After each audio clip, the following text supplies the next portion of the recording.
शेतकरी मित्रांनो, मी ॲग्रिकॉस विनोद माने। तर आज आपण गिरवी या गावामध्ये गणेश टोकळे सर यांच्या प्लॉटवर आलेलो आहे। तरी आता सध्या भरपूर प्रमाणात ठिकठिकाणी भरपूर प्रमाणात भाग बदलत पाऊस पडत आहे। त्यामुळे बऱ्याच शेतकरी मित्रांचे कॉल येत आहेत की आमच्या प्लॉटमध्ये करप्याचा सिगाटोकाचा प्रादुर्भाव आढळत आहे। तो आता महत्त्वाचं म्हणजे पहिल्यांदा की सिगाटोका येण्याची कारणे तुम्हाला मी थोडक्यात सांगतो। आपल्या आता सध्या पाऊस होत आहेत। पावसामुळे काय होते, आपले प्लॉटची मुळे थांबल्या गेली की रोगाचा अटॅक वाढतो। कारण की रोगाचा अटॅक वाढण्याचं कारण म्हणजे प्लॉटची मुळे थांबली की रोगप्रतिकार शक्ती झाडाची कमी होते। त्यामुळे बुरशीजन्य रोगाचा जमिनीपासून बुंद्यावरून अटॅक वरपर्यंत वाढतो व हळूहळू पाणी पिवळे पडून आपला पूर्ण प्लॉट पिवळा पडण्याची शक्यता असते।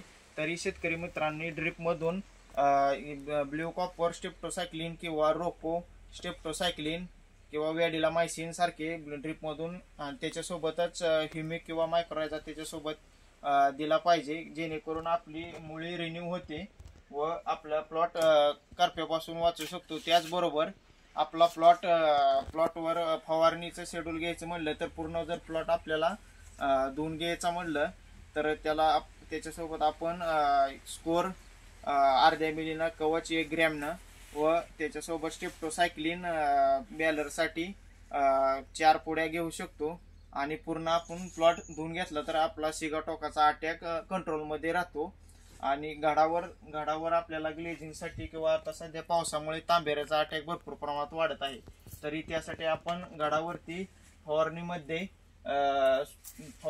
घ्यायचे म्हटले तर आयडॉल 1 मिलीनं, स्कोर अर्ध्या मिलीनं, कवच अर्ध्या ग्रॅमनं आणि त्याच्यासोबतच अँटीबायोटिक म्हणलं तर गन त्याच्यासोबतच अँटीबायोटिक म्हणलं तर गन 2 मिलीनं आणि डासासाठी त्यासोबत आपण इमिडा 0.5 ml झाडावरती फवारणी घेतली तर आपल्या झाडाला शायनिंग, वादी, ग्लेजिंग, त्याचबरोबर आपल्याला बुरशीचा प्रादुर्भाव, तांबेऱ्याचा प्रादुर्भाव 100% कंट्रोलमध्ये येऊ शकतो। तरी माझे म्हणणे आहे शेतकरी मित्रांना, सध्याच्या पावसाळ्या वातावरणामध्ये आपण अशा प्रकारे शेड्यूल फॉलो केले तर आपल्या प्लॉटला सिगाटोकाचा व बुरशीजन्य रोगाचा अटॅक कंट्रोल होऊन आपला प्लॉट चांगल्या प्रतीचा, चांगल्या दर्जाचा येऊ शकतो। तरी शेतकरी मित्रांनी करप्यासाठी किंवा सिगाटोकासाठी हे शेड्यूल फॉलो करावे व आपला माल चांगल्या दर्जाचा आणून एक्सपोर्ट क्वालिटीचा रेट घेऊन घ्यावा।